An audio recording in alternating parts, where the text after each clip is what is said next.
Bom, nós estamos aqui tendo hoje o prazer da visita do juiz federal Sérgio Moro, aqui à sede da AJUF.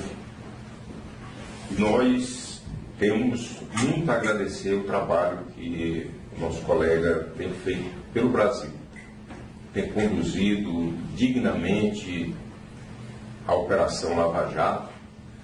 Os efeitos dessa operação são visíveis, tanto do ponto de vista do enfrentamento à corrupção, quanto à recuperação de ativos para o Brasil. Nós sabemos do seu sacrifício pessoal, por isso é que a AJUF sempre tem dado apoio e continuará dando apoio ao nosso colega para que a operação ela tenha o seu objetivo alcançado, que realmente é punir quem merece e absolver aqueles que, porventura, não esteja provada a sua culpabilidade. Nós sabemos que o nosso colega Sérgio Moro tem justamente essa preocupação. O nosso colega Sérgio Moro, ele já há bastante tempo está engajado em pelo menos 3 bandeiras que a AJUF defende, que é o cumprimento da pena após a condenação em segundo grau de jurisdição, o fim do foro privilegiado e agora a questão do PLS 280, que é o chamado projeto de lei do abuso de autoridade. Então nós estamos aqui, eu gostaria de ouvir um pouco aqui o nosso colega sobre essas questões. Bem, gostaria de cumprimentar aqui o colega presidente da AJUF, o Beto Veloso. Para mim é um prazer estar aqui, né? Não tenho vindo com muita frequência para Brasília, mas aproveitando então essa parada, alguma coisa sobre esses 3 temas, né? Então, primeiro a questão da execução em segunda instância. O Supremo já estabeleceu esse precedente, uma maioria qualificada de 7 a 4 ministros. Claro que nós temos que respeitar o entendimento dos ministros que figuraram na minoria, mas foi um precedente muito feliz, porque o que nós tínhamos anteriormente eram esses crimes praticados muitas vezes por pessoas poderosas politicamente ou economicamente, que nunca chegavam ao seu final. Então, aquela ideia de se esperar o trânsito do julgado, julgamento do último recurso, escondia na prática uma perversidade, que era uma impunidade prática em relação a esse tipo de crime, porque se consegue manejar o sistema de modo a evitar e prevenir que haja o trânsito julgado. Então o Supremo tomou uma decisão, a meu ver, muito sábia, a estabelecer que a partir do julgamento em segunda instância, por uma corte de apelação, no caso da Justiça Federal por um Tribunal Regional Federal, se houver uma condenação, desde logo se pode operar a execução dessa pena. Há aqueles que dizem que isso fere a presunção de inocência, mas o fato, e aí até retomando o que foi dito na sua fala, a questão da presunção de inocência tem muito a ver com a questão da prova. E exatamente, a função do juiz é julgar com isenção esses casos e absolver os inocentes, e absolver mesmo aqueles que até o juiz pode achar que sejam culpados, mas em relação aos quais não existe uma prova categórica da responsabilidade criminal. Então a presunção de inocência é isso. Só condenar quando tiver prova acima de qualquer dúvida razoável. E além disso, o que a gente vê de experiência de outros países, falando aqui de 2 especificamente, França e Estados Unidos, que são berços históricos da presunção de inocência, nesses 2 países, normalmente a prisão se opera logo após uma condenação em primeira instância. Então não tem como falar que fere a presunção de inocência se nós vemos esses países de tradição liberal e democrática até mais intensa que a nossa, admitem a prisão logo após o primeiro julgamento. Então esse é um dos pontos importantes. Há um rumor de que o Supremo poderia mudar a posição, eu particularmente não acredito nisso. Agora, claro que os ministros têm a independência deles, a autonomia para decidir da forma que entenderem correta. Acho um pouco improvável porque é um precedente recente. Mas, enfim. Perfeitamente. Nós nos preocupamos com isso porque existem casos realmente paradigmáticos. Um deles foi o do Pimenta Neves, que foi condenado e ele demorou 10 anos para o início do cumprimento da pena, já estava no Supremo Tribunal Federal, com embargo dos embargos, ou seja, protelando o trânsito em julgado para o início do cumprimento. E, como você falou, há uma permissividade de recursos no Brasil, ou seja, o nosso sistema recursal, ele é muito permissivo e faz com que aquelas pessoas que tenham bons advogados, que são justamente aqueles poderosos que têm dinheiro, não cumpram a pena, porque recorrem até exaurir tudo. Então, essa sempre foi uma bandeira da associação, inclusive você esteve aqui, nós fizemos um ato aqui, justamente para propor essa mudança legislativa, inclusive. E para nós foi motivo, claro, de satisfação ver que o Supremo, no julgamento do habeas corpus, ele entendeu dessa maneira. Foi importantíssimo. Agora nós temos a questão do foro privilegiado, que é muito interessante, porque até o deputado lhe perguntou lá no dia da audiência, e você disse uma coisa que para mim foi muito marcante. Disse, olha, eu mesmo abro mão do meu foro privilegiado. Quer dizer, abro mão assim, claro, a partir de uma proposta legislativa, porque nós não podemos, isso não é disponível, mas é uma declaração muito importante. Certo. O que eu vejo, eu tenho visto aí, tem essa chamada Operação Lava Jato, que surgiu esses processos, pelo menos em primeira instância, e claro que tudo é sujeito a críticas, mas tem tido alguns resultados satisfatórios, tem que ter havido um reconhecimento público em relação a isso.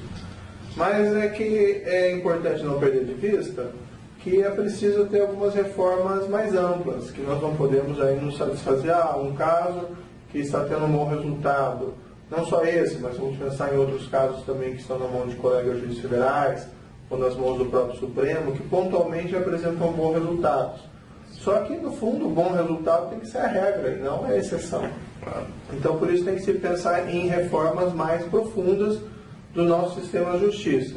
E aí tem que identificar, com uma postura bastante pragmática, o que não está funcionando.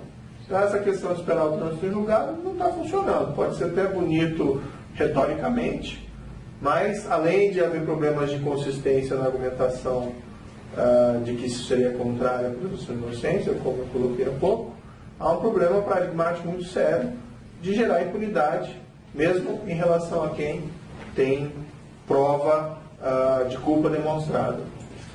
Um outro problema é essa questão do foro por prerrogativa de função. Então, imagina quando foram feitas essas regras na nossa Constituição, se cogitava que esses seriam casos isolados, que seriam poucos, por exemplo, parlamentares federais processados. O que se tem hoje, no entanto, até observando o Supremo Tribunal Federal, é que existem dezenas de ações penais no Supremo Tribunal Federal envolvendo autoridades com foro por prerrogativa de função. O Supremo Tribunal Federal tem uma pauta, uma agenda extremamente sobrecarregada, e a função principal dele não é servir de corte criminal. A principal função dele é decidir sobre questões constitucionais. Então isso, por mais boa vontade, por mais empenho, por maior que seja a qualidade jurídica dos ministros, que ninguém coloca em disputa, o fato é que a estrutura leva a uma tramitação extremamente, será uma palavra um pouco forte, mas por vezes morosa. Claro. O próprio caso da Ação Penal 470, que é um exemplo, de dedicação do Supremo Tribunal Federal por processo de julgamento daquela causa, levou cerca de 6 anos. Exatamente. Então, diante dessa constatação, o que tem que ser feito? Identificado o problema, tem que se pensar em remediá-lo. De uma forma, já que não temos como aumentar a capacidade do Supremo Tribunal Federal, não adianta aumentar o número de ministros, porque você perde a possibilidade de consensos em questões constitucionais, que é muito importante, reduzir o foro privilegiado. Isso não sou eu, não sou você, não são os juízes federais que dizem isso, há ministros do Supremo Tribunal Federal afirmando isso com frequência. Não, e isso é importante deixar muito claro, que o foro privilegiado seja sinônimo de impunidade. O Supremo já demonstra que não. Mas a dimensão desses casos hoje realmente representa um desafio estrutural para o Supremo Tribunal Federal. A postura mais razoável diante dessa constatação é a redução do foro privilegiado. Perfeitamente. Nós vemos que hoje no Brasil existem 22 mil pessoas com foro privilegiado. Isso não é razoável. Em todos os outros países que adotam esse foro, mesmo assim, é de uma maneira mais restrita, não de uma amplitude dessa natureza. Ou seja, 22 mil pessoas com foro privilegiado no Brasil não tem razoabilidade nenhuma. Isso realmente é algo preocupante, porque os tribunais eles terminam tendo dificuldades em relação a esse julgamento. Nós também aqui na AJUF já tivemos a oportunidade, fizemos aquele ato lá em Curitiba, que foi muito bacana, foi a questão do PLS 280. De fato, nós estivemos olhando, inclusive foi uma posição sua, que deveria ter pelo menos um dispositivo lá dizendo que não poderia ser aplicado aqueles dispositivos contra a interpretação da lei pelo juiz, ou seja, o chamado crime de hermenêutica. Nós tivemos agora há pouco também no Senado Federal, o senador Paim, ele fez uma audiência pública a respeito do PLS 280 e foi praticamente unânime as falas no sentido de que não deveria ter urgência na discussão desse projeto, porque é um projeto de uma grande gravidade e não precisaria de assodamento para se decidir. Era preciso que houvesse também uma discussão na sociedade sobre todos aqueles aspectos.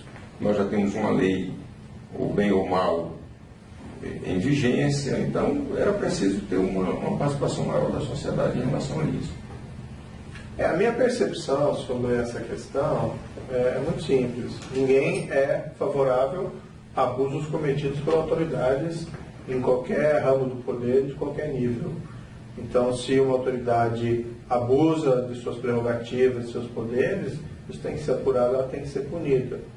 A questão é que, como você muito bem colocou, a redação atual do projeto, principalmente dos substitutivos que foram apresentados, podem suscitar que esse projeto seja, se aprovado, utilizado como mecanismo de retaliação contra juízes, promotores e autoridades policiais que apenas cumpriram o seu dever. Então, o juiz não pode trabalhar com independência, sob o risco de que determinada interpretação da lei que ele tomar seja no dia seguinte criminalizada e ele fique sujeito a um processo criminal. Os juízes divergem sobre diversos assuntos e às vezes divergem razoavelmente. Então, muitas vezes um juiz de primeira instância decreta uma prisão que acaba não sendo sufragada pelas instâncias recursais. Às vezes um desembargador profere uma prisão e também acaba sendo reformado, às vezes dentro mesmo do próprio tribunal. Porque ele abusou? Não, porque é uma divergência interpretativa e a lei, nós sabemos, é uma lei suscetível de várias interpretações. Então, o que nós defendemos, eu acho que essa é uma bandeira importante, para garantir a independência da magistratura, é necessário que se pense muito bem na redação dessa lei e, por outro lado, se ela for para ser aprovada realmente, haja salvaguardas expressas para garantir a livre interpretação do direito pelo juiz. Agora, também tem um outro ponto, e talvez nessa linha que vem a questão da urgência, talvez no momento discutir esse projeto e aprová-lo seja inoportuno, no sentido de que existem investigações em andamento no país, e uma delas é essa chamada Operação Lava Jato, que revelaram, pelo menos considerando os casos já julgados, um esquema de corrupção de certa magnitude.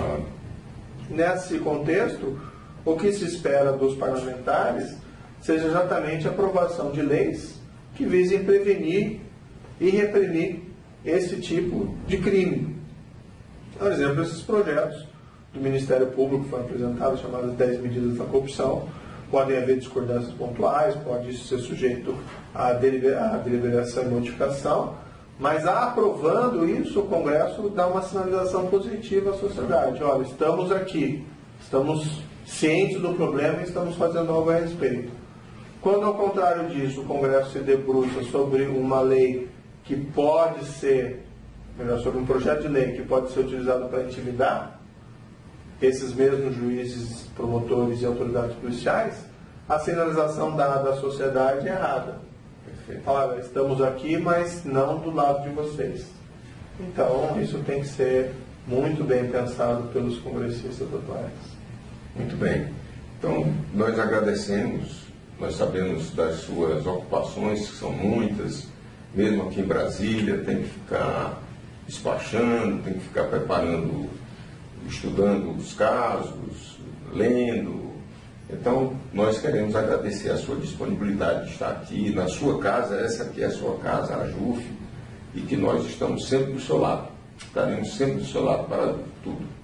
Eu agradeço pelo seu apoio, para mim é um prazer também falar aqui com a JUF e colocar esses temas em debate de uma forma tranquila e sem a necessidade de tratar isso de uma maneira passional. Obrigado.